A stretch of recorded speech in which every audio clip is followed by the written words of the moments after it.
Oh, there I am. Recording is on. There we go.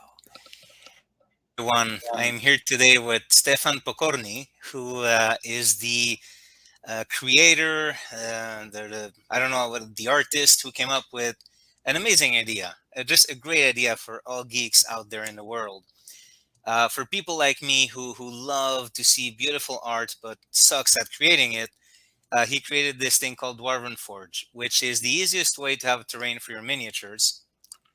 And I hope my camera does it justice because I have a mess. I'm moving soon, so I have a blurry background. But if like you just grab the pieces, put it together, and you just create so many environments with this. And Stefan, if it hadn't been because of the pandemic and because I was moving out, I was about to buy your sewer set because my Oh, campaign had been for the longest time in the city. They would always go in the sewers. So just so you know, the pandemic, if it wasn't for that, I would have bought the sewer set. I had my eye on it for a long time.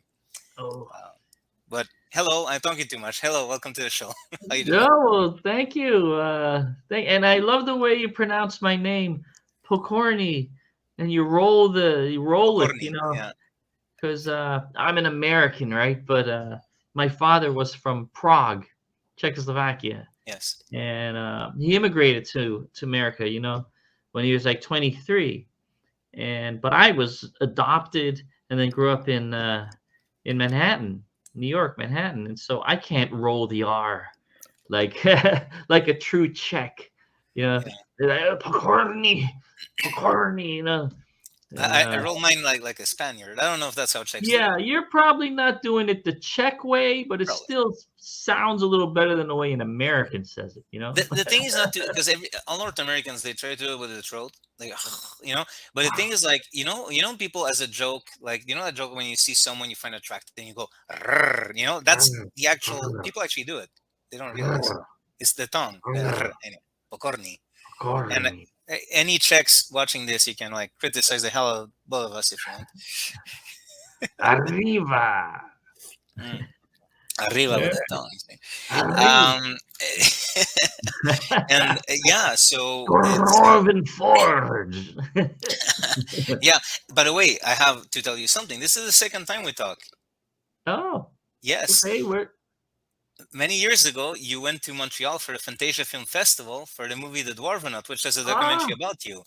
And I started asking you the geekiest questions ever, and it was barely about the movie, which, of course, because I was talking about like basically yeah. playing tabletop role playing games. I was like, so how do you, if you have all this set up, how? Because I was thinking about buying your stuff, see, and I was preparing, and I was asking you and asked you there, how do you make it so for characters who are mapping, they don't just know the map, and you say, well, I use like this black cloth that I roll back as people play. Yeah, any number of ways. Yeah, Yeah, I use pieces of cloth, yeah, not one big cloth. I cut it into okay, little small, medium, and large pieces. And then okay, I have my small piece for a length of passageway. And then when it turns, then I have another small piece, right? that's And probably then what you then said. when I'm it just goes remembering. Yeah. goes in a room is another, and then I might put a big piece over the whole thing, you know. So you can disguise sort of more or less what the whole layout is by little pieces. But that's great that I met you at the Dwarvenaut screening. Yeah. Wow.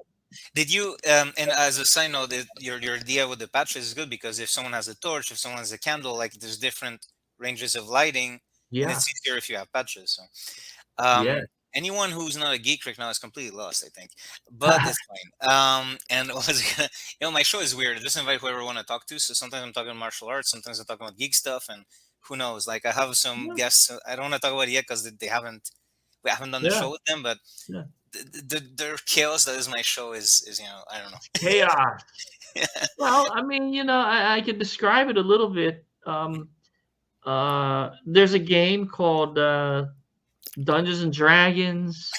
There's a game called Pathfinder, the Warhammer. All these games.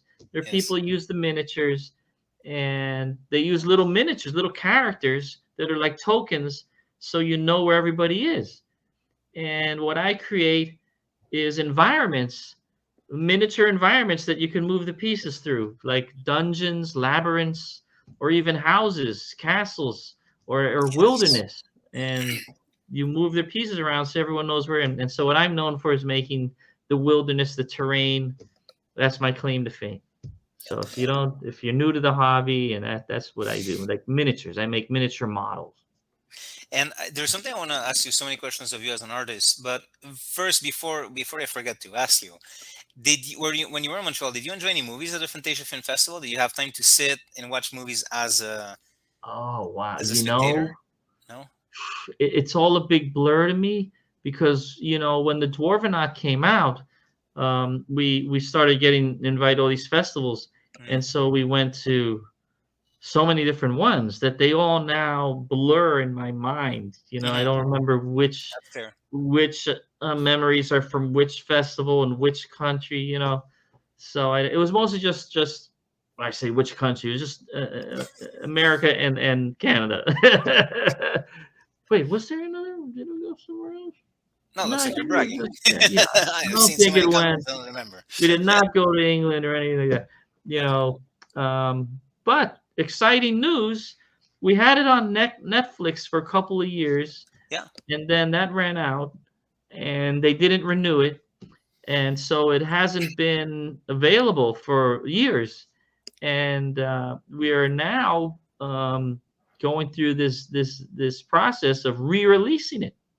So it will be able to be seen once again by people out there. They'll be able to order it on whatever their platforms are. I don't know which ones yet, Okay. but we're going through those motions now. So it will return.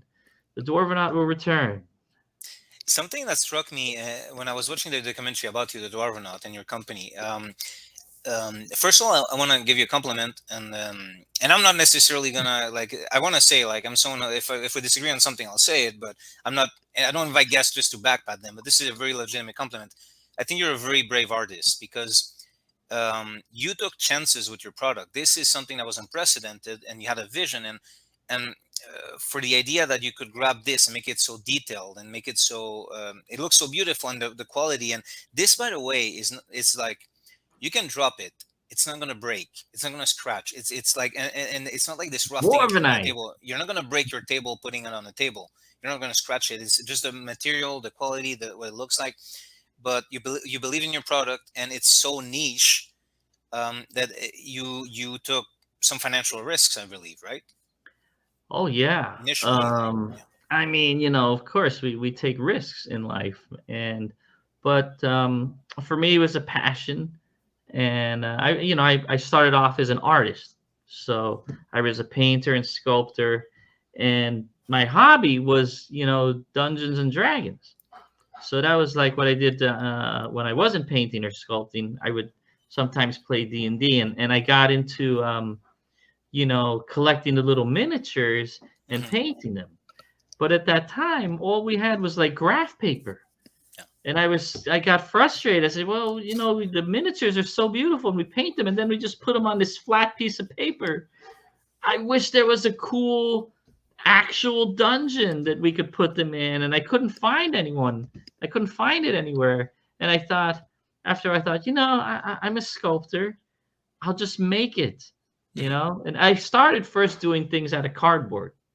For me and my friends, I made cardboard passageways and things, and I had fun doing that. So I even actually built like a castle out of cardboard with many levels, and but it's not solid. It's weak, right? Yeah.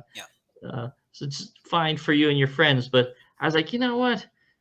If I made something out of a better material, and at that point in time it was resin, resin, I thought, oh, well, now that's more durable. This is the kind of stuff that people would make um, little lighthouses, baseball stadiums, models, Yeah. little things that you see in the gift shop.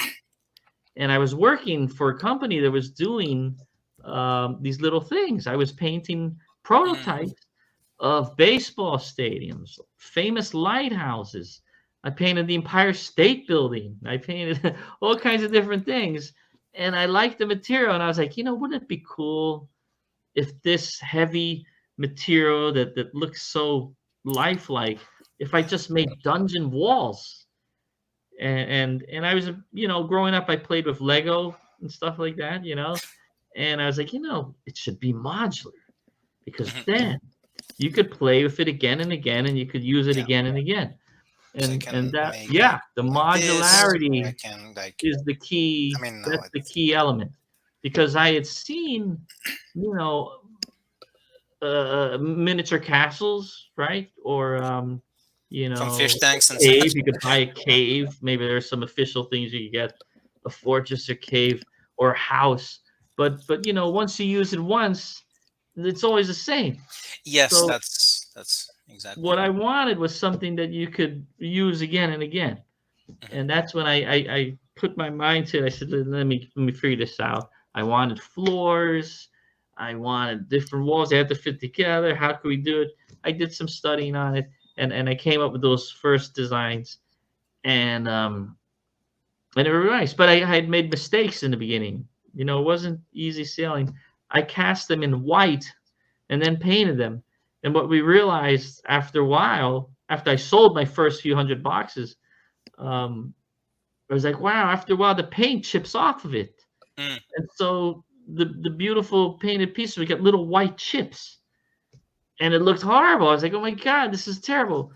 How can we fix this? So we changed them so that they were cast completely in gray, solid gray, and then painted them. So now if they got chipped, the color the chips would look like gray stone. And that was a very big, wonderful change. And then we also had these little bow tie openings that you could put the pieces next to each other. And I was thinking, my error again was I made so many mistakes. We got to hold them together, because otherwise you won't be able to piece them together. You got to hold them somehow. And I came up with these bow ties to hold them together. And By what the way, ended by up bow ties, happening just a on clarification. the What ground. he mean? Yeah, what he means is like the these newer models don't have that, but Yeah, the old ones, I've never seen them in person, but I've seen them online a lot. yeah. They would have like little carved spaces, and you put that little piece in there to hold them together. So they're Yes, shaped like this. So that's bow what he's ties. calling bow ties. The Yes. bow tie shape would mean you can't pull them apart. You Yeah. put them from the top and then you can't pull them apart. But what I realize is that not everyone has the same patience that I have. And people were not putting the bow ties in. Yeah. They wouldn't bother putting the bow ties Oh, in. that'll be And me. That'll be me so, 100%. yeah. And so then you had all these holes. Yeah. And it didn't look as good because there were all these holes. And so eventually we got rid of the bow ties. We said, you know what? They're heavy enough. Now that we've actually manufactured them, we realize they're heavy enough that they're not going to fly all over the place anyway. You don't need to hold them together. People don't care about that. And if you put them on a cloth, they definitely don't. They don't move around. Well, I have a So, wooden table that I play. I mean, yeah, no, I haven't played in person in a long time, but because yeah. I moved, so like out of pandemic moving in, but I have a wooden table, and it's never slipped. These things have Oh. never slipped. Um, they The, don't they for don't the like. original ones had felt on the bottom. They used to have felt, like a nice chess piece. How they have a little Yes, felt on the bottom. yeah, That's how these I ones imagined them, are as more like, nice chess pieces. yeah. Now with the Dwarvenite, the new material that we changed to, it's like a PVC. Hmm. That's why it's kind of a little rubbery sort of sensation. Yeah, It's yeah, a it's interesting. PVC, So, and that's just something we came up with. They're like, but it's not like a plastic. It's heavier. It's PVC. yeah, it feels like I can. What I like about these is like I can Yeah, go and just like I grab these and yeah, I just put them in a hurry, and then I push them together so that there's no spaces. But what I mean is I can grab them like this, and there's no part of me that's worried about the yeah. That's gonna work. stretching. Yes, They're not gonna yeah. like, it's not like They're if it gonna was made last you of forever. hard plastic. Yeah, This corner here I, would stress me, like it's gonna. I, yeah, I take them. I throw them in my suitcase. Yeah. We Oh travel to yeah. conventions, and I pack some stuff, and and if there's little space here and there, we we throw in the Dwarvenite Yes. to fill out the nooks and crannies. It's fine, you know. So whereas for me the detail is not quite as good as the resin ones. Has a better, more of a stone-like look. it's not as rubber-like and durable as the Dwarvenite. So I keep the resin pieces at home, Yeah. and I travel with the Dwarvenite. But the reality is that the product needs to be usable and as people use it. Yeah, yeah, And yeah. It's good to at be the used. table where people are Yeah, gonna like stretch their arm, oh, hand me the book, and they're bending over the thing, and yeah. so and It's if, like you nice said, that they're not fragile. yeah. Yeah. And me, I was a tyrannical game master because I made people come to my home all the time. This is where my library is. All my books are here.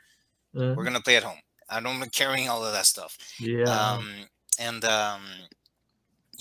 and what I want to see too is like what's kind of cool about this. And I know I'm probably breaking some sort of rule for the purists, but I can put like the cheapest dollar store stuff next to this, and believe it or not, the Dwarven Forge is gonna enhance the other stuff you have, because the way the human imagination works is that once you see that beautiful environment, even if after that I put this like unpainted wooden birdhouse from the dollar store that's meant to be whatever building, or bad example because I wouldn't combine it with the caves. The caves is the one I have, but I've done some tests. Sometimes having fun, I put these on a on a normal map to kind of extend.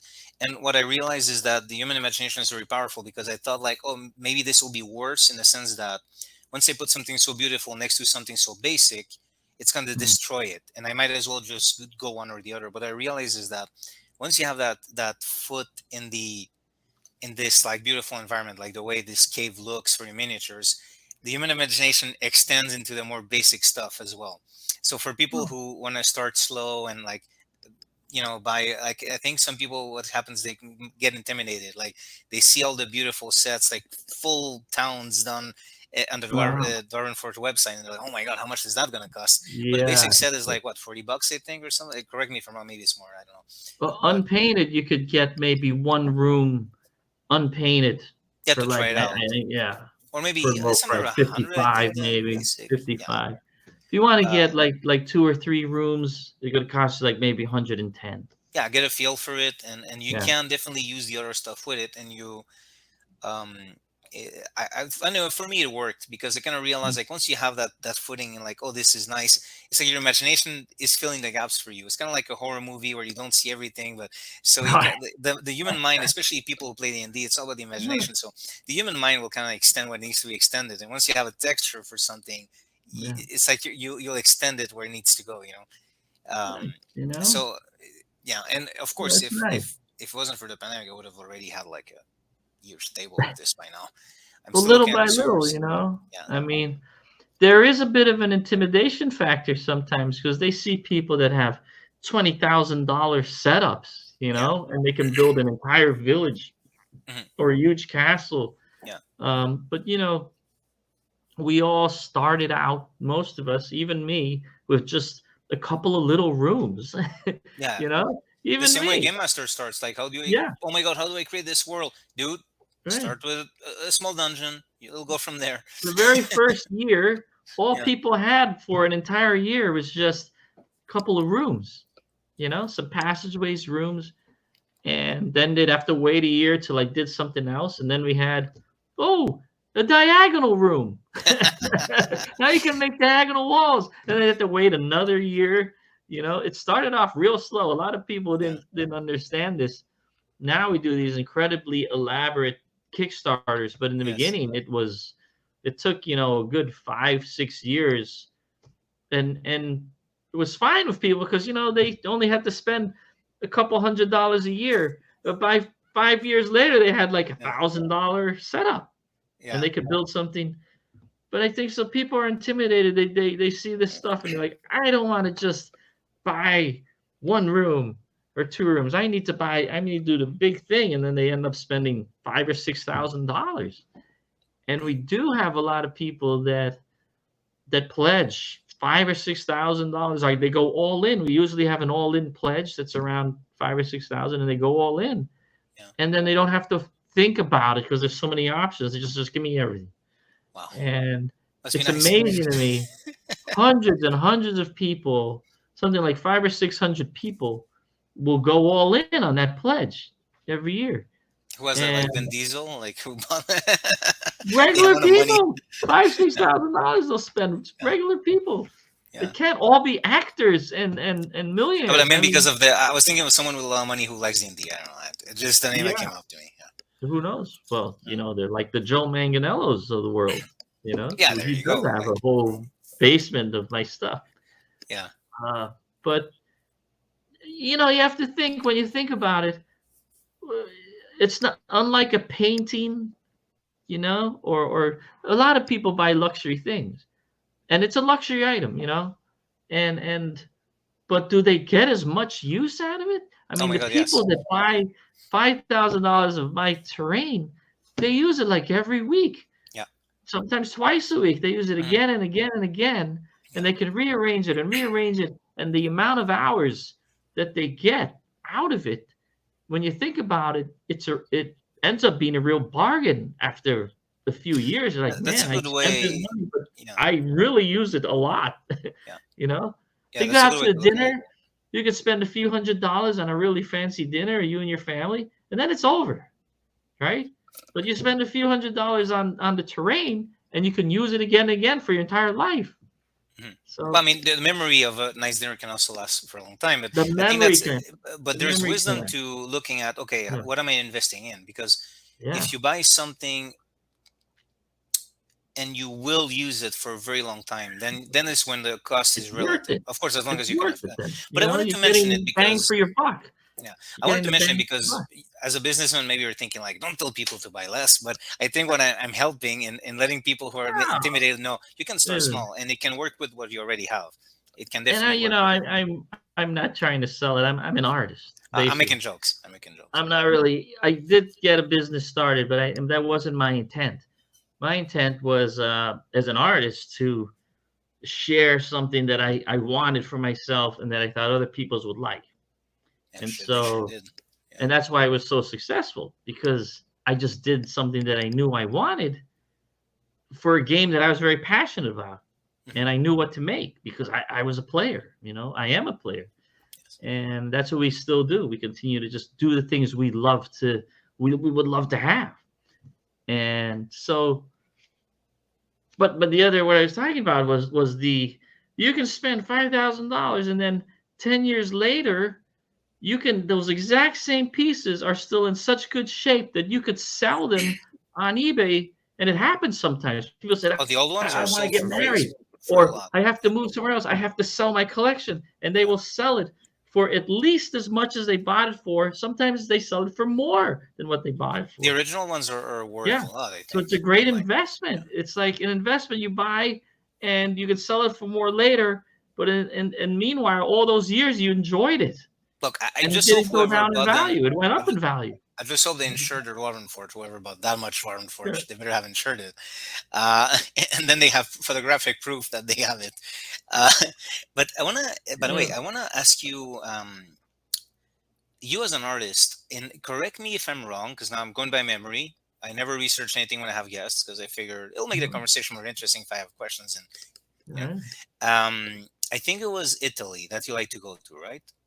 As an artist, Yes, I was adopted by, my father was Czech, my mother is Italian. Yes. They adopted me, so I frequently went to Italy. I still go to Italy. I'm going to Italy in November. No, it was January. In January. I miss Europe. Yeah, I have an aunt that lives in Venice. Oh, my nice. cousins live in Rome. That's nice. Yeah, it struck me because like I'm going to see like this movie about the guy who makes the D&D stuff.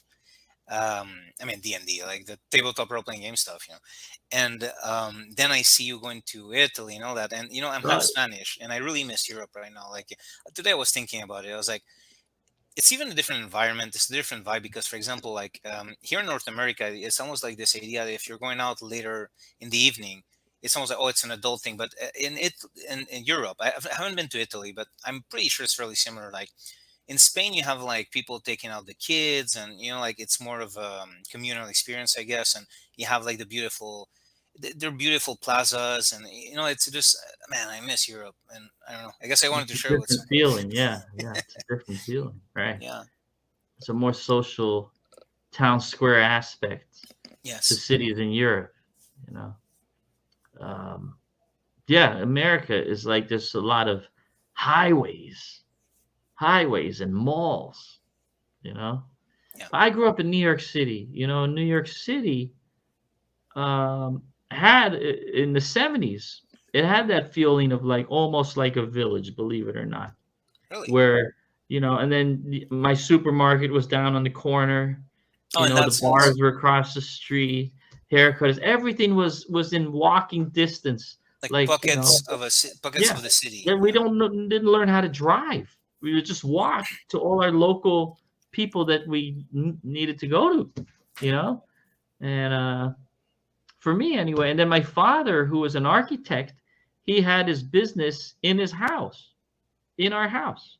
So they stayed at home. I stayed at home. My father at home, he would just go upstairs to the office and the architects would come in. And we had it started with like a half dozen architects and it grew to like maybe 10 or 12. Wow. So it was strange. I grew up kind of like in an office. Yeah. But really most of the time I was outside on the street. But it was an interesting upbringing.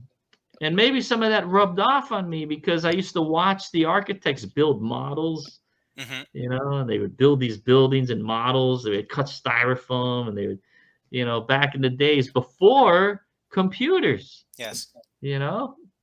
Architects were there drawing.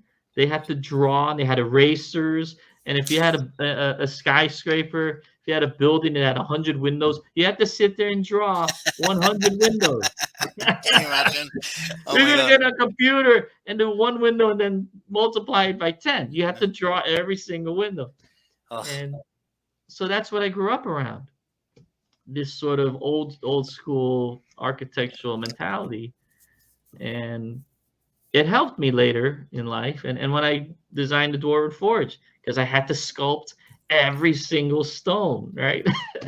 And I love stones so much from going to Europe and Greece and France and Italy, and I see all these beautiful old stones, and I wanted to reproduce that feeling in the dungeons that I created. And it didn't really make sense the way I sculpted them. It really didn't make sense, but they looked nice. Yeah. And I think that's what people liked about them. They were Has to be playable. artistically, they looked nice, even though the dungeon wall probably wouldn't look like that if you think about it. But you need gameability, you need playability, and the pieces have to match together. The fact that there's a pattern that might be similar, for example, of course, these two cavern walls, they're the same pattern. They're not, but and then the corner is different. Of course, the corner is different. The caverns, and you don't have the dungeons. You don't have the dungeons, do you? No, I don't. Because the thing is that my long time campaign, two places kind of popped up the most, and it was like the sewers, where the action would happen would be the sewers of a city, which was why I was gonna get the sewers next, and was the Underdark. So those are the two. Yeah, there you go. See? Yeah, so that's cool. The dungeon. That's what matters. The dungeon walls. they look nice, right? Yeah. But they're really more fitted to be like an outdoor stone wall. Yeah. They're not really what a dungeon wall would look like. But I just sculpted something that I wanted to look good. Yeah. And they look really nice on the table when you set them out.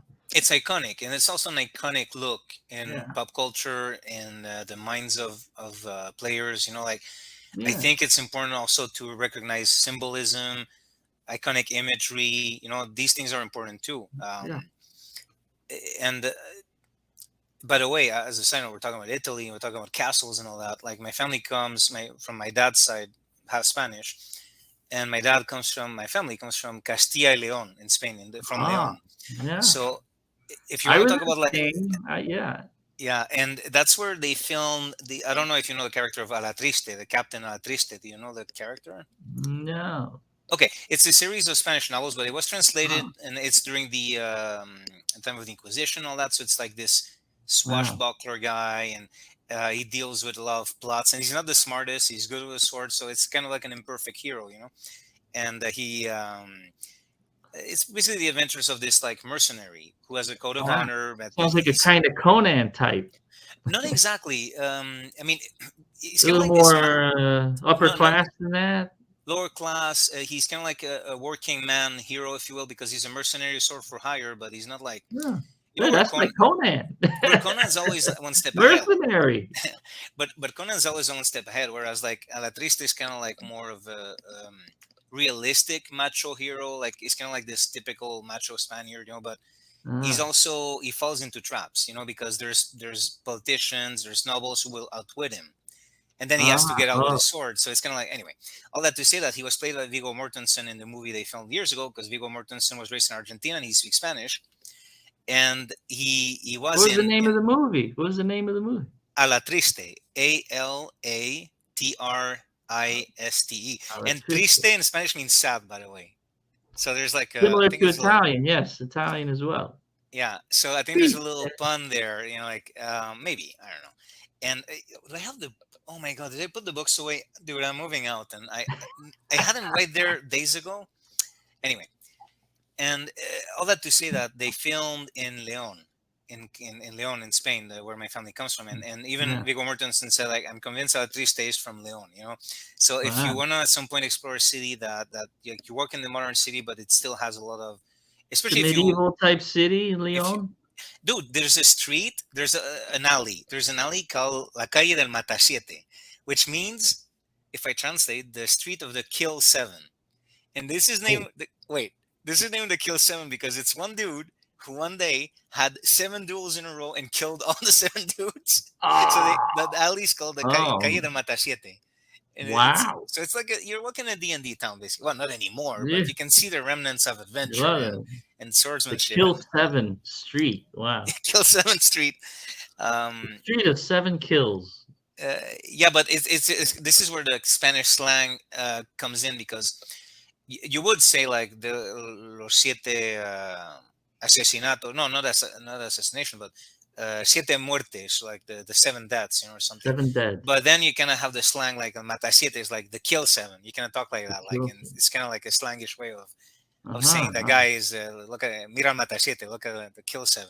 Wow. Okay. Okay. Yeah, I'm learning Spanish here. Look. hey, there you go, learning very useful Spanish, which I'm sure will apply to day-to-day modern life. But Where did I learn Spanish in school? Would have been much more handy do you speak growing up Italian? in New York City. You know, Do you speak Italian? I speak Italian. Then you can learn Yeah. Spanish in a few months if you want to. Like I know French Wow. and Spanish. I know French and Spanish, and between those two languages, well, maybe I'm Yeah. biased because I also know French. And between Spanish and French, Italian has so many words in common with either or both Mm. that if someone's talking slowly, I will definitely understand. You can understand some. Yeah. You know, If slowly and with I'm context. You know? learning French right now. You are? I'm learning French. How far along So, are you? you know, I can pretty much understand a lot. You know, but we'll see. It may take a few more years before it really sinks in.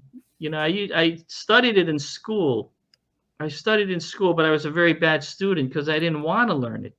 But now I want to learn it, so I feel that I'm learning it a lot better. And they have this app. There's this great app on the iPhone. Yes. Called Duolingo. Yeah, it's true. Yeah, it's incredible. It gamifies. It makes it into a game. So you like it's fun to learn. It's fun to learn it. Dude, my wife is of Cambodian background, and Khmer is just impossible. And it's like there's sounds that are like between a D and a P, and I try, and it's just like I'm not understood, and it's very frustrating. So, if only because it's like it's my son's one of my son's languages now, and he's 2, but he's from with his grandparents and his mother says he's definitely learning that he's using words now that I learned because my son says them, my toddler says them.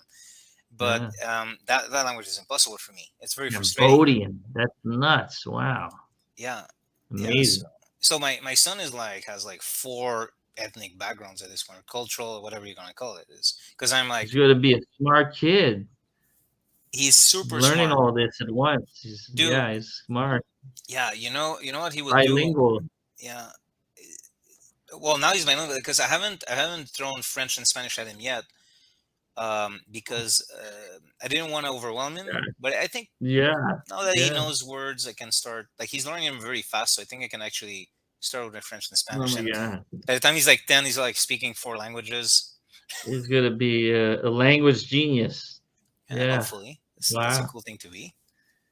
Why not? Yeah, You there's a guy who know? makes a living out of it on YouTube, a polyglot, and he the other day I saw a video where he learned Norwegian, like passable Norwegian for a short conversation in 2 weeks, and he wanted to talk to in Norway and everything. Wow. Yeah, I Cool. forgot his name Cool. though. I'm sure if you look Norwegian in 2 weeks, the guy's just like a genius with languages. Nuts. Nuts. Mm. So what else? What is there anything you wanted to ask or? Yeah, I want to ask you something. What version of D&D do you play right now? I know, Oh, like through the first years you've all tried them edition. all. First edition. First. I never changed.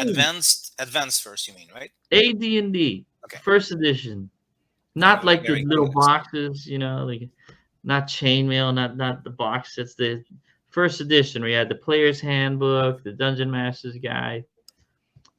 Um, for a while there was a time later on when they met as late teenagers where we dabbled in second edition, but then eventually I went back to first edition because I realized, and I was just engaged in a discussion about this today on some website.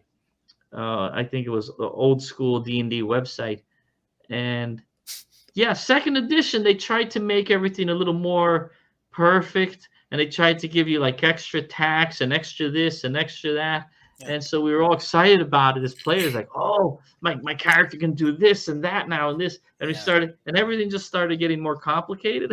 Yeah. and then what happens is the fighting and the combat takes longer. Yes. And then it gets more technical. It takes like, and everyone has this and that and this, and then like you'll have a game, and then the whole game would just be one battle the entire night, and it was like, very little roleplay. Yeah. it was like, but I went back to first edition because I was, it doesn't have to be that complicated, and maybe it shouldn't be that complicated because now it's becoming a different kind of game, and with first edition, I feel like you roll once, you swing, you hit, you miss, and that's it. Next person can go, and that they can move it along faster, and we don't want to be so attached to the numbers and the graphs and the technical part of it. We want to be more in the describing what happens, talking to each other's characters. We want to have more of the imagination part than the technical part, and so that's why I like to go back to first edition. Because it's less technical. Yeah. The version I play is not an official D&D, but it's very inspired by from what I understand. I never played first AD&D.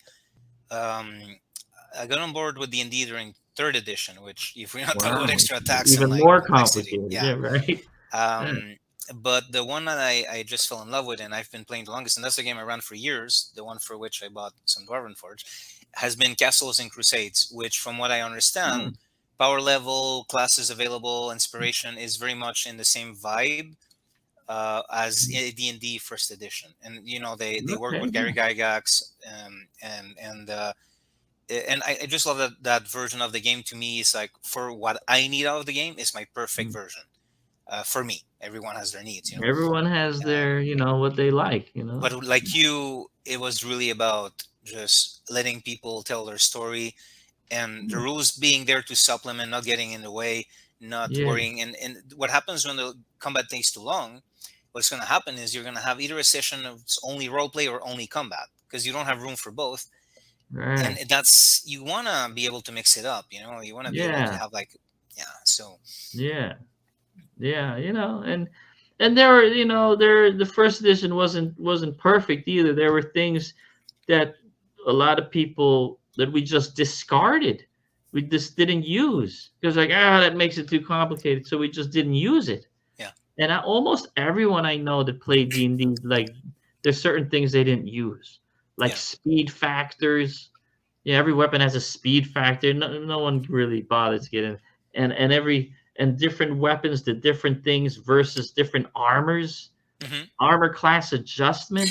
Like, I don't know hardly anyone that ever used armor class adjustment. Yeah, none of those carry into Castles and Crusades when they made it. These came from the original war gamers that were into all of this, and it's just a level of scrutiny that none of us, we were all kids. We were all young kids when he started playing. We're like, hey, I'm going to use that. We just, hey, roll a 20 and see if you hit. We simplified it just because that's what we had to do. I joke around. I joke around that a lot of people played Advanced Dungeons and Dragons as if it was basic Dungeons and Dragons. Yes, it's true. That's exactly right. They That's just wanted to exactly be right. able to. They just wanted to be able to use the word advanced, and they wanted to be The able to whole have idea enough. was something so new. It was so Yeah, crazy, yeah. and we all did it wrong, probably, but we just enjoyed it so Well, there much, you go. Then you weren't doing it wrong. you That's great. know. And there was a lot of rules that weren't explained completely. There was a lot I of know, right? there's a lot of room for interpretation, and then a lot of it was like, and they emphasized all the time. They said, "Listen, the bottom line is, and if you don't understand anything, the dungeon master's always right."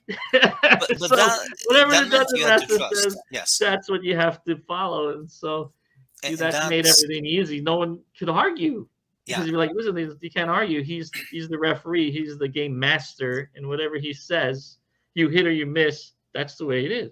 Which was a And, healthier relationship with the game master, by the way, because in my opinion, because if you look at a fiend folio, and some monsters didn't have saving throws, but then you kind of had to trust your game master that he was going to use it in a way that made sense for the world and the campaign.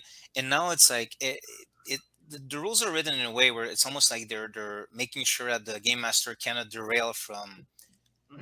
It's like the players will hold the game master accountable for how they choose to rule something.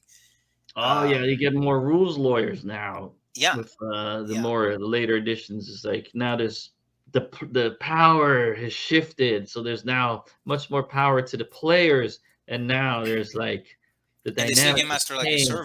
like a And servant, then or yeah, a he's potential become bully. the Like servant if to the players. if the game master, which Yeah, it's always been kind of the case, but at least there was a yeah, balance before where the game master was serving the other players by doing all the work, giving them a fun game, yeah, hosting the game, yeah, preparing, buying more books. But then there was a balance in the relationship, if you will, uh, where the game master at least had this final word. He was the referee. He was the one who yeah, kind of determined, you know what, this fits with the universe we have here or not. Because you could be playing if you're playing a Game of Thrones style game, it's not the same as if you decide to play an Asterix kind of game. So the game master could kind of like, I'm using very drastic opposite examples here, but there was this balance where now I feel like it's almost like if the game master tries to uphold a vision that they have for the world, which they should be allowed to because they're the ones putting in all the work and they have to be passionate about the world.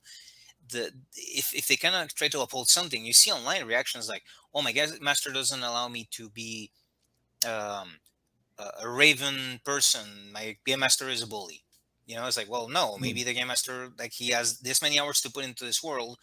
It's better for everyone if the game master is passionate about the type of story he's telling or she is telling or whatever. But so it's just I do miss well, that perception. Like, trust your game master. She is there to yeah. create a game for you.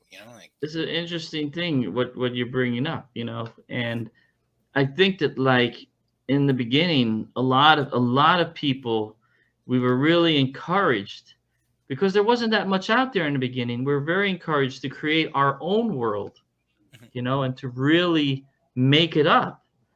And maybe now later, these new generations of people playing like fifth edition, they there's so many supplements out there that they don't make up their own world.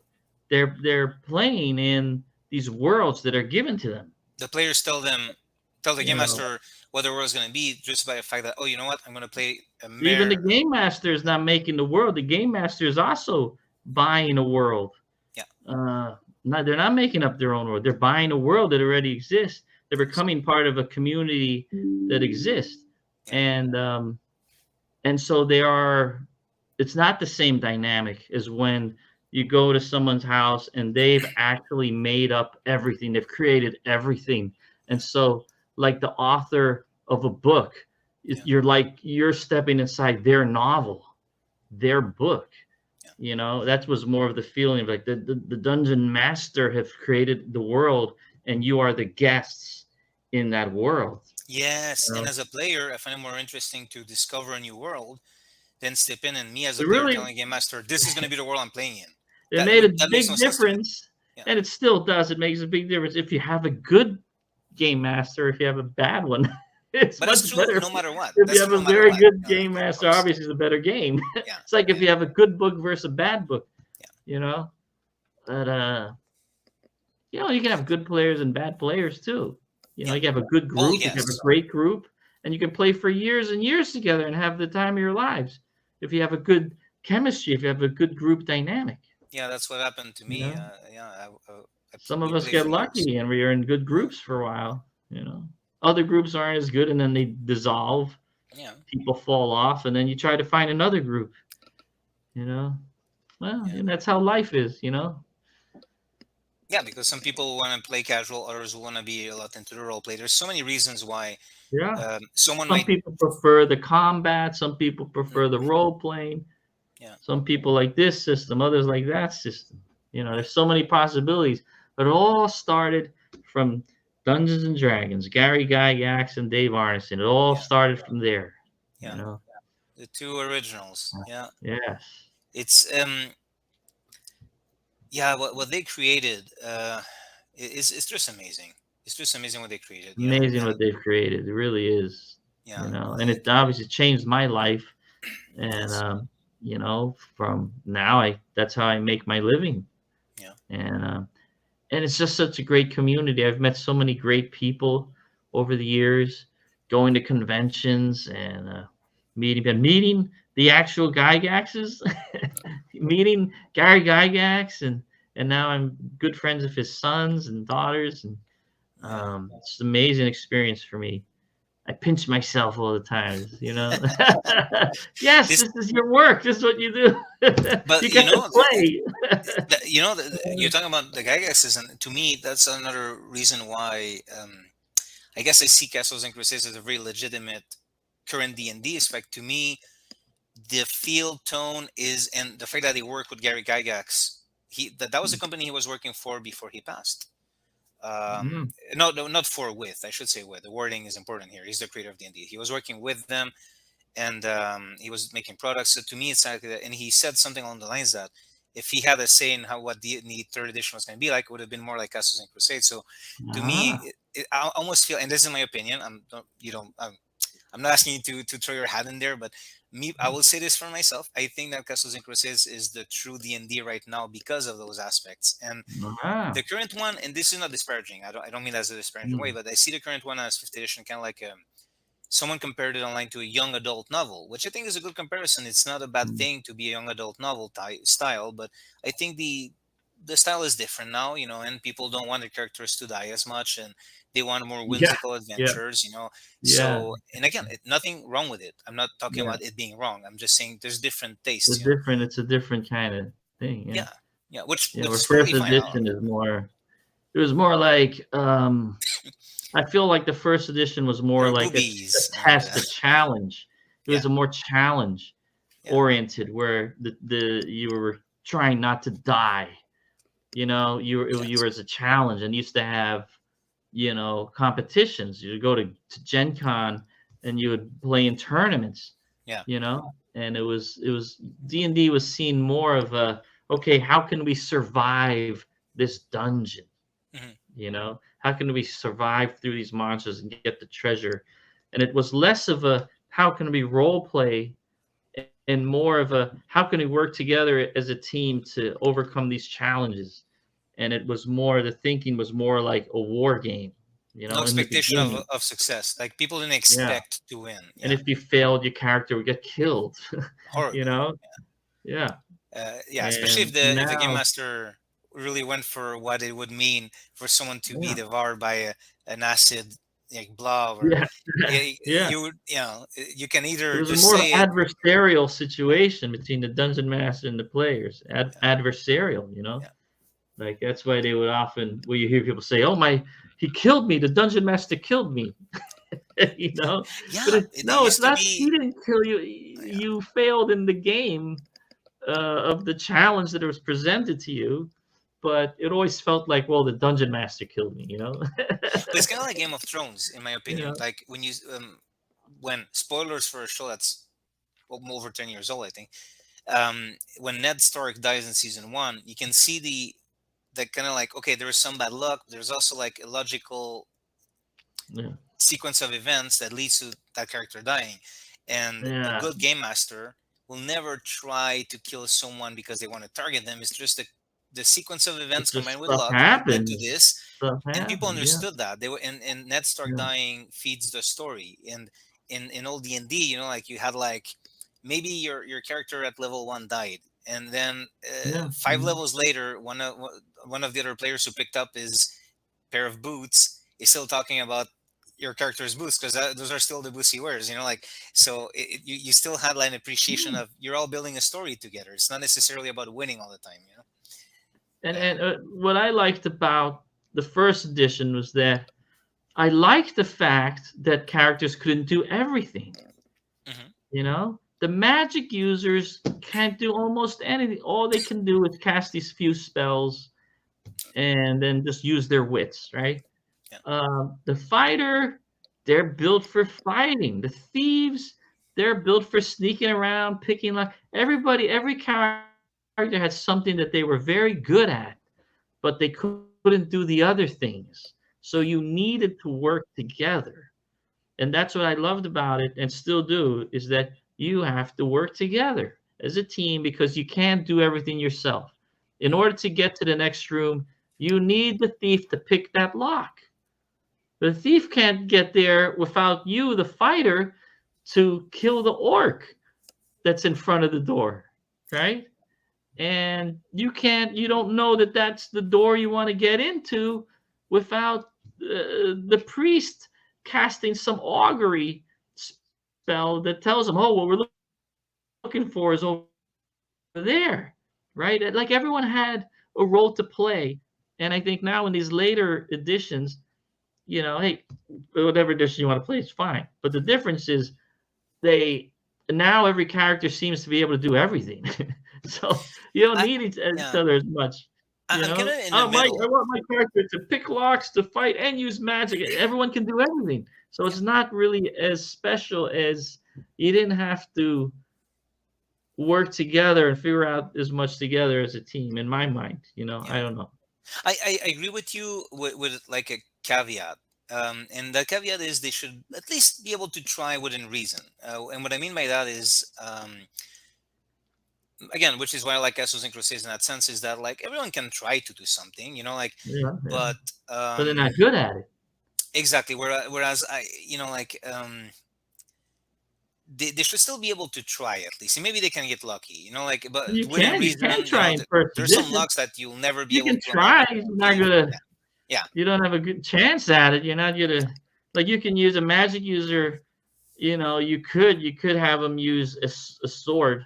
Yeah. But what I do is I say, listen, you can use that, but you're -5 to hit because you're not proficient. You're not proficient with that. You're -5 to hit. So When I you're like not with going to want it. proficiencies is you hit yourself if you miss. That's when I like to do. Yeah. When Or someone has something make they're it not hard. proficient at, it's like, yeah, You go ahead. know? If you miss, you're hitting yourself. Yeah. I mean, you can try to sneak down the hallway, but Yeah. you're not going to succeed like a thief. Yeah. I don't Exactly. discourage people from doing the things they want to try to do, but you don't know how to do it. Like you can't cast a spell if you don't know how to make No, magic. that would be You know? no. A fighter is not gonna cast it. That I don't mean it to that degree. I Yeah. just mean like, like in real life, we can all try to fix something that we're Yeah. not sure how it works. But, You to a can certain do it degree, in real life. You can do it in the game. but you can't trace If them you're like a a good computer. dungeon master, you'll let them try. Yeah. You let them try it, but they don't have to succeed. Exactly. They don't have to. But maybe they have a small chance of success. Maybe you let them roll to have a small chance of success. If a character says, "Listen, I want to try to pick that lock with this needle," you can say, "Okay, try it." And maybe you give them a 2% chance. Yeah. Instead, a regular thief might have a 30% chance. You say, "Okay, you get a 2% chance," and maybe they do it. That Maybe they do reminds it. me. That You reminds me of know? one of the early Salvatore novels of the Drist, Durden, and the whole gang, where there's a scene where Drist notices some sort of very basic trap with a uh, I don't know, it was a cable. Or, I don't remember the details, but it was kind of funny Yeah. how even in the text he had to, even it's a novel, but he wrote, "This wasn't the trained skill of a thief, but just someone paying attention." Like it's like he had to mention, like, no, he doesn't have levels in thief. It's just Yeah. obvious enough that anyone can try to do this. And it reminds me Right. of the old school D&D when people, even if you didn't have like, let's say you're a fighter and you don't have the thief with you, you can still grab like a big stick, and if you describe how you deal with it instead of just rolling a Yeah. dice, you describe how you deal with it, you can kind of circumvent certain die rolls just by being Yeah. smart. You know that. Well, there is, for instance, you had to. A lot of dungeon masters would say, "Well, you have to describe how you do this or how do you do that. You have to describe it. How do you do it?" Like That's I me. search for the secret door. Yeah. How? Sometimes it'd be like, okay, you find it, but what do you do? And Yeah. then you would have to explain to the dungeon master all the things you try in order to get it to open. Hmm. You know, oh, I try pushing on it. Oh, I try sliding it. Yeah. I try to see if there's a knob somewhere. You know, Hmm. you had to try to come up with how you think the secret door opened. And nowadays, and then that's from what I understand, the fifth edition, you just do a perception check, right? You say, I'm not "Oh, sure. I do a check," and then if you roll the die, you get the answer. And the game master can describe how they find it. And then the dungeon So, yeah. master tells you what you did. You It's don't. The player retroactive. doesn't have It's to do it retroactive. anymore. You just have to Yeah. make that die roll. Yeah. Where in the old original way, you were made to have to figure it out. Yeah. But Yeah. it does make the game, and this is where I'm gonna like, because we're like different generations, or like Yeah. um we're not the same generation, but we are like older than the current kids playing. And I will say, however, that I will also admit that mm, I think there's something to welcome new players where it's like, just roll the die, don't worry about it, just enjoy it, roll the dice. And whereas I think we are more like old school, hard ass, like, hey, you want to play, you're gonna play, you're gonna role play. What do you do? And if someone is completely new to all of these ideas and like, well, I don't know, like, and now all the pressure is on them to start, like, Well, you kind of had to be already, in a way, I think, in our way of doing things, and you can disagree with me if you want, but you kind of had to be sort of like in the vibe and in the you had to read those fantasy novels, those Conan, and like Lord of the Rings. You have to kind of know what the world was, in a way, like, whereas now someone can be like, I know nothing of this. It's like, okay, just roll this die, like, and I have to admit, it's a I bit don't more know. I'm welcoming going in to that. disagree with you. Okay, go ahead. I'm going to disagree Okay, with okay, you. okay. Yeah. And you know why? That's good. Because That's good. I This is go to interesting. conventions all the time, right? Yes. That's all I do. Yeah. I go to conventions and I run first edition, and I have people a lot of time, and even I run games for kids, and they don't know anything about it. Okay. They don't know. First edition is very for people that don't know anything about how to play. I found, because you can make a character like in 10 minutes. You make a character in 10 minutes. But fifth edition, oh my God, it took hours and hours, But see, I was sometimes playing days devil's to make a advocate. character. I was playing devil's advocate You here. know? Yeah, I kind of agree Yeah. with you. There are so many things you have to figure out for your character before you could play. I'm like, what? This is crazy. I'm like, in Dude, first edition, you just rolled strength, intelligence, wisdom, constitution, charisma. You rolled your hit points, and now you know what? You're ready to go. Here you go. during You know? third edition, I remember convincing a friend to try it out, and by the time he had finished creating his level 1 character with all the skill points, the feats, the class Yeah. stuff, he didn't want to play See, anymore. It had taken too long. that's not first edition. We don't have all those things in first. This is, you make a character, you get some money, and then go out and buy some weapons and stuff. And so it's really easy to understand for someone who's never played before. Yeah. If you explain it to them, the right way. You explain, listen, you're in this medieval world. Okay, strength is how strong you are. Yeah. You don't have anything. You don't have any weapons. You don't have anything. But I'll describe you this street, and there's a tavern, maybe. Yeah. And there's, someone says something in the tavern. They say, oh, we need people to go to the woods because there was a troll keeping people from crossing that bridge. Who's in? you know, and you'd be like, Where are my dice? okay, I am, but I don't have any weapons or armor. You know, oh, well, go get your stuff and meet me by the fountain tomorrow, you know, and then there you are, you're playing, you know, Yeah. you're like, oh my God, where do I go? But bartender, oh, down the street, there's a weapons store. There you can buy yourself a sword and a dagger. And then you can just go and you go from there, and very easy to play to me, Yeah. in my mind. You don't have to No, make up I all fully these agree. things, backgrounds about your character, you know? Yeah, I fully agree. I think and I don't want to make it seem like we're like shitting on the newer editions. We're not. We're just talking about our preferences. No. You Uh, know, I play yeah, fifth edition too. I get asked to yeah, play it, yeah. and you know what they like about that is there's what's good about it are some of the things that you can't do in first edition. Like you can do so many things, and people love to do. I want to have this, and I want to do that, and when they can Everything. totally dream, and they can totally get into the character, and maybe they want ideas, so they look in the book and they like, oh, Mm, roll for this, and you have this problem, and roll for that, and maybe some mm, people like to have that help, you know, and yeah. some people don't want to die immediately with one orc that's sticking out a dagger. Oh my God, I want. Recording is on. Okay, we lost connection there for a moment. Okay. You're back. Yeah, you were Okay. being so enthusiastic, and then It crashed. that's too much Uh, excitement. no, I mean, look, and what one of the great things about the fifth edition is that so many people, it's so welcoming to people of all kinds of walks of life, you know, and also much more friendly towards women, you know, and towards all kinds of whatever, Hmm. you know, whoever you choose to love or whatever, you know, Yes. and it's great in that it embraces everything. That's one of the great things about it. And we see now so many people coming to conventions from all walks of life and from all different lifestyles, and that's a wonderful thing because we're, you know, in the beginning it maybe wasn't quite, didn't feel the same, you know, and as everyone likes to say, it was much more just a game for men, you know, and from a manly war gamer's point of view, Yeah. and it grew out of that, and it changed and evolved, and more people discovered it, and the game grew and changed and evolved.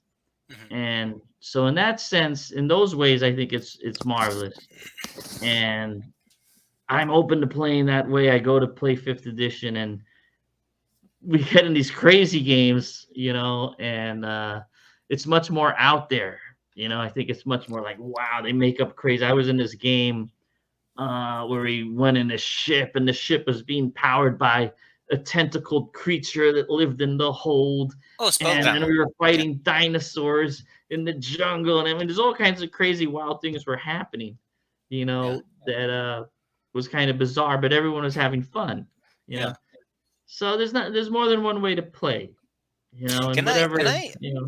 can I ask about that, because it dawns on me that you're not white, and but you are an old player from the old generation. Yeah. Do you have any, because like there's a lot of arguments online, like, and people have varying degrees of ideas of how accepting the community was. And I'm of the mind that back then, like, everything was a bit less accepting, just period, because society hadn't evolved to a point it has now. It's not like the Holly specifically. I think within what the world was back in the previous decades, it was more welcoming than society in general. That's my opinion. But I think you're in a good position to talk about it, basically, is what I'm saying. Well, Like, I yeah, I I sometimes I need to remember, yeah, I am not totally white. I'm half white, you know. yeah, My original father was white American guy. yeah. I think he was. I don't really know exactly, Okay, but I'm guessing. I'm guessing he was a white male from America. all right, And then my mother was Korean, okay. and so I'm half Korean, half American. Then I was adopted by Italian mother and a Czechoslovakian father. And then I grew up in New York City, Yeah. and I went to the United Nations school. Oh, okay. Well, So my experience growing up is a lot different than maybe someone yeah, that grew up in Wisconsin, yeah, you know, where Lake Geneva, Wisconsin is where the game was born, right? That was a community that was a lot different from the melting pot of New York City. Mhm. So my experience was different. And like for instance, the whole satanic panic that everyone talks about. I never experienced that. I never even knew that was a thing. We in New York City did not have any of that. Isn't No that one funny though? cared.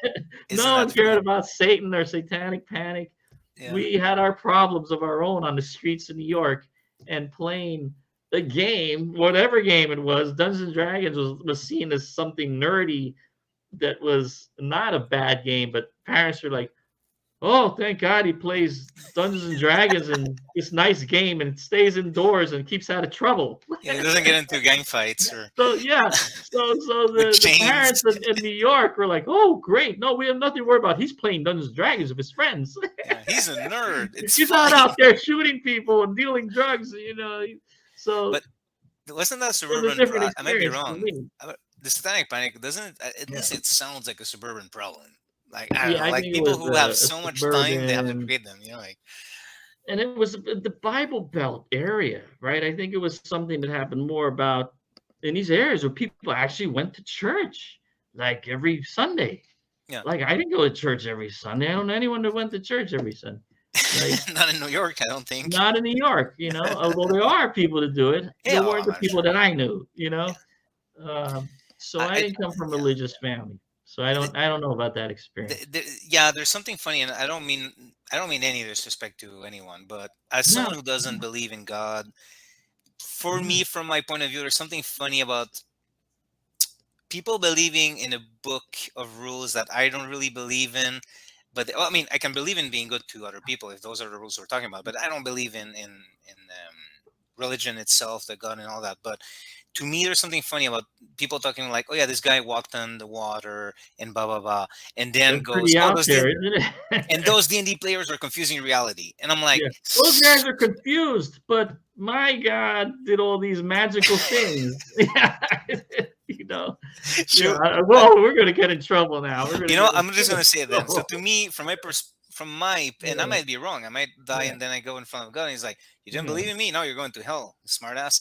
We're But going to maybe, hell. yeah. Definitely. Yeah. We're As D&D definitely going to hell. players, but I there's listen to something. Black Sabbath, forget it. You're doomed. It's over. Um, I doomed. that's it. You're chaotic evil for doing that.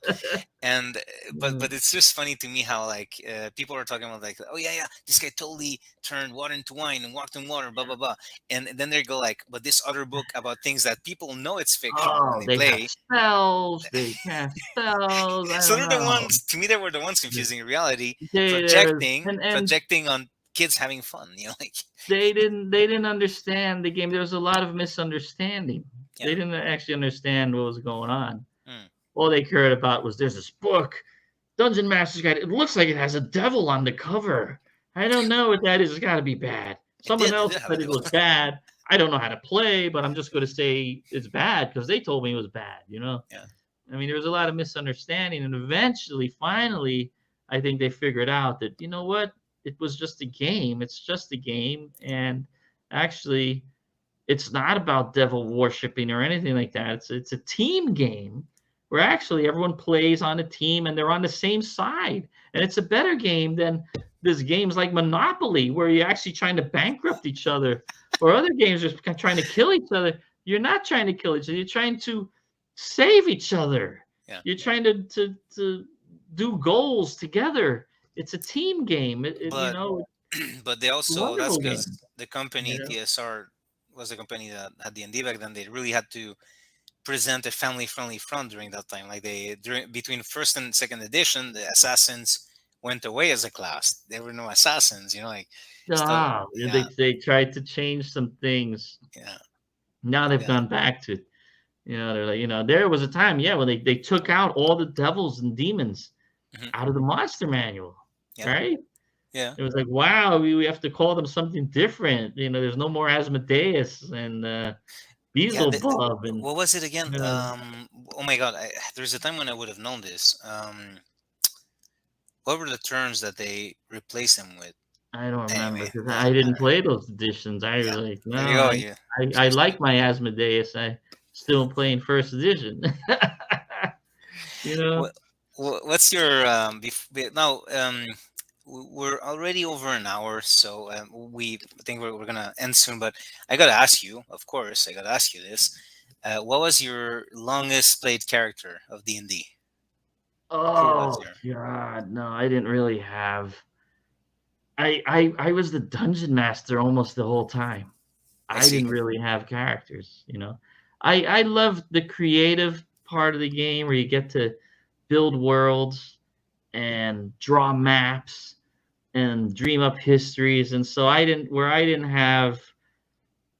Well, I had a non-player character that called Zaltar, a non-player character, Zaltar the illusionist, the keeper of the catacombs. I guess that could be the character that I would associate most with, is this sort of not really a great guy, not a bad guy, not maybe he's a bad guy, but he's a villain. He is a villain. He's Zaltar, the keeper of the catacombs, and he came into being because my friend Peter Atkinson, who was the CEO of Wizards of the Coast, No. he invited me to run a game at their offices, and I had to come up with a character. So we kind of came up with it together. He's like, I think you should play a villain, and we should be like. And then so we were sitting in his Jaguar. Oh wow. We're Okay. sitting in his car in his Jaguar, driving along. Thinking, what can we have as this character? And he's like, oh, yeah, maybe a magic user. Yeah, I'm like an illusionist, Zaltar. So we came up with it, and then so the next day I showed up at his office to run this game, and he was filming it, and I put on makeup and I had a cloak, and I came in character as this Yeah. Zaltar, and they were blown away, and so that's how Zaltar was born, and so that's probably to me my most memorable character, Zaltar the illusionist. And I love illusionists because illusionists, you can be so creative with them It's because you true. can make stuff up. And if you can make it up well enough, then it can actually hurt people, Yeah. in the game. So you could be, if you're very crafty, Zaltar, the illusionists can be very dangerous, you know. Yeah, Uh, I used to kind of dismiss illusionists as a lighter version of the wizard, but then I kind of oh, recently, if dude, you, recently I read like because I bought my new Castles and Crusades books would have they have covers that are like homages of mm, the original AD&D first edition covers. mm, They are beautiful, like new paintings based, new art. I don't know if they're paintings, but new art based on those old, like the one with they're taking the jewel out of the eye of the yeah, statue. oh, yeah, yeah, yeah, And they redid like the Oni. I think it's the Oni ogre in the cover of the Dungeon Master. And now they're in my boxes. Otherwise, I would show you. They're beautiful. yeah, If you go look yeah, it up, they're beautiful covers. They're exactly the monster manual with the centaur and the dragon in the sky. And no, yeah, yeah, but it's all modern art now. But it's clearly those same covers, and I just had to buy them. And they were yeah, beautiful yeah, and new printings, even though I already had the older versions. Like those covers blew me away. yeah, And then I was reading The Illusionist again, and I kind of realized how yeah, creative as a class it is and how dangerous they yeah, are. it It was is. really cool. I was like, I never gave them a chance until that moment. It's really funny. Yeah, they can be very dangerous. Yeah. Yeah. And so yeah, that was my characters and a lot of fun. And what I liked is also, once you played a character, maybe you died right away. You play a thief, you're dead. Okay, well now I'm gonna try to fight her. You try to fight, then you're dead right away. And you say, oh, okay, now I'm trying to magic use. You kept dying in the beginning in first edition, but that caused you to keep trying other characters. You kept having to start over again and start over again, and that's part of the appeal. Was that you say, okay, well this time I'll do it better because I'm going to do this, and Yeah. so you learned and you kept trying it. And I think that was a mentality that people had back then because most games were like that. Hmm. Most board games that you would play, people would die. You would die. Everyone would die. Everyone killed. There would only be one winner, right? Everyone else would be dead, right? Everyone else would be conquered or destroyed or whatever. So that was a mentality that was surrounding the idea of games when first edition came out. Then it kind of evolved later into, really, people shouldn't die as much. Yeah, sure. I think it's Yeah. because if you look at Lord of the Rings, Boromir dies. Gandalf dies for a second there.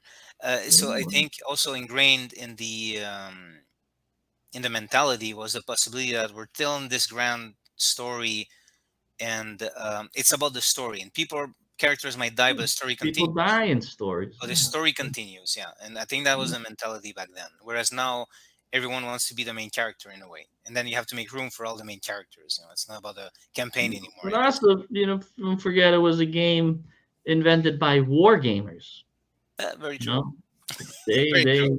they that's what they were. They were war gamers, and Yeah. that's what it came out of. And they invented role playing, and they kind of invented it by accident without and not really embracing it until later. Yeah. you know, I mean, who back then in the 70s, would you tell anyone? Yeah, me and my adult friends were playing pretend. It was so fun. Like, would you yeah. even tell anyone? Gary Gygax Before it was was a a thing. big role player. When I played D&D with him once, he wasn't a big into role playing. Really? No, he's a war gamer. Yeah. You know, and he would explain things, but it wasn't. It was tactical. Hmm. The game was tactical, but Okay. he didn't make voices. He wasn't like the guy in Critical Role. He wasn't a Matt Mercer. You know, so that came later. Yeah. You know, even in the son, Luke Gygax, he's more tactical. Hmm. I play with him in a regular game we play, and he's getting a little more into role playing now, but he doesn't dress up. I like to dress up. He doesn't dress up, but and he doesn't make funny voices and Yeah. stuff like that. He doesn't really act it out that much. He a little bit sometimes he might do it a little bit, but you know, he doesn't go wholeheartedly into it like some people do, you know? And what some people do, and they love it. Like I like to do it. I love to get dressed up and put on masks and make funny voices, and I like And to do the your whole players theatrical really, part. yeah. And from what I've seen in the Dwarven Forge promotional material, the Dwarven, like your players are also like really into it. So Yeah, that's let's have fun. Let's goof around. yeah. That's what I like about it. I like it to be. I grew up in New York City where there's theater shows and things like that, and you know, I used to remember seeing magic acts as a kid and just being blown away. Like, oh my God, that's so fantastic. Mind That is gives it blown. context. That gives Oh it a my lot of God. context now. Okay. Magic. He made a tiger disappear. Oh my God. Things that blew my mind as a kid, you know? And I remember, I remember that kind of stuff in the 70s, the 80s, the original magic acts. And magic users, magicians were mysterious. They were mysterious. And you grew up as a little kid, you're like, oh my God, can they actually do magic? Was that real magic? You know? It's And that as kind a of mystery was yeah. something I loved. As a kid, it's just like for example, for the longest time, I thought that I had seen Mr. T in a circus in Spain when I was a little kid, and of course, it wasn't Mr. Santa T. Claus. It wasn't Mr. T. Yeah. But when you're a kid and he's in the stage, he's far away. You don't see it's not Mr. T. And Ah, it's not like in Spain there were a lot of black people at that time. So, ah, so I believe for wow. so many years I thought I had seen Mr. T on stage, as if Mr. T would have gone to a circus in Spain. Wow, wow, yeah. Oh man, the things you dream about when That's so you're a funny. kid, dreams. I remember when I was really little and they had a Star Trek convention in New York City at the Hilton, and no one could get in because it was sold out. A Star Trek convention, and I was really angry, and I was because I believed that somehow I got it into my head that Okay. at this convention they were selling a phaser that worked. There's this phaser that actually worked. I mean, it didn't kill people, but it shot a laser. Because an And I ad was probably convinced that they showed. had this special phaser there, and I was so angry that we couldn't get in. Oh. But it's fun. Nuts. Isn't D and Things D you'll trying believe. to? Aren't tabletop role playing games trying to replicate that feeling too, as much as we can as adults, like Yeah, as they much as bring we us can back to possibly. our childhood. We get to dream and imagine and fantasize, and it's a good thing. It's good. We need some. out of the mundane lives that a lot of us lead. We need some escape. We need some fantasy and some escape. You Yeah. know, I always thought that they should have, like, if we go to Mars, if they fly us to Mars or whatever, and it's 3 years in a spaceship, I'm like, they better have a dungeon master on there. You know, I think that definitely they should play D&D, and they But should have. They should definitely. They need someone to have people fantasize and dream and get their minds away from being in that little capsule. They're going to how need to do they have roll the dungeon dice? masters. Stefan, please, please. If they're in the spaceship, how are they going to roll the dice? Oh, With an app. I'm joking. With an app. There they you go. need a special machine, not an anti-gravity. They need a gravity They machine. have those at the start of the convention. I think they have those at the start of the convention. If we They hurry, need we a might get one. gravity, like, die rolling thing that actually has an area of gravity, right? Can you imagine this sketch where people are like, okay, we're going to play D&D, and then like this floats. Oh, we didn't think of this. Like, where's the D4? Yeah. Oh, damn it. Where's the D4? Oh my god. Yeah. And we're gonna need a gravity thing. For those who don't know, D4s are pointing. They're pyramids, and if you step on Ah, one, you will don't want to never step forget. on that. Caltrop. Yeah, the caltrops. That's right. We all know that Yeah. pain. People talk about Legos, they have no idea. Yeah. People with kids, they know, they understand. Yeah, but the Yeah. D4 is worse than Legos. Anyway, okay. Well, Stefan, listen, I'm already taking way more of your time uh, than we agreed on. Like, so I've gotta cook the spaghetti soon. So, that's yeah. yeah. But it's been great. It's been great Yeah. talking to you. We had I think, a wonderful time here, reminiscing and talking about all these things. It's been a pleasure. Thank you for having me on. Well, and thank you for your time, and thank you for creating these. Like, really, they've been No, such a contribution to people like me who cannot it makes like me so happy. miniatures. It makes me so happy because I gave up a lot of being an artist to spend all this time doing this, all these decades, but I've gotten so much back because Yes. when I was painting, I would sell a painting and I would never see it again, and someone would put it in their garage, or I don't know, in a closet, or who knows where it would go, these paintings. But here, when I sell my pieces, I see people using them and posting online and Sharing. inviting other people to join them, and I feel like I'm spreading so much more joy with these pieces that I create than I could with just one painting here and one. So it's been a privilege for me and wonderful for me to have this happen. And they get to collaborate with the art. They get to participate in the art. It's just Yeah, the beginning. When they buy it, it's just the beginning. Then they start to create all these things with it, and then they can amaze me with what they've done. And so it's wonderful. It's a great community. Like, we've created this community of hobbyists that are building these things, and so I couldn't be happier and honored and humbled by it all. So, very happy. On those words, Stefan, thank you very much for coming to the show. Everyone, thank you very much for watching. Thank you. I'll be back anytime you want. Oh, I'll hold you to it. All right. Bye. Thank you, Bruno. Bye.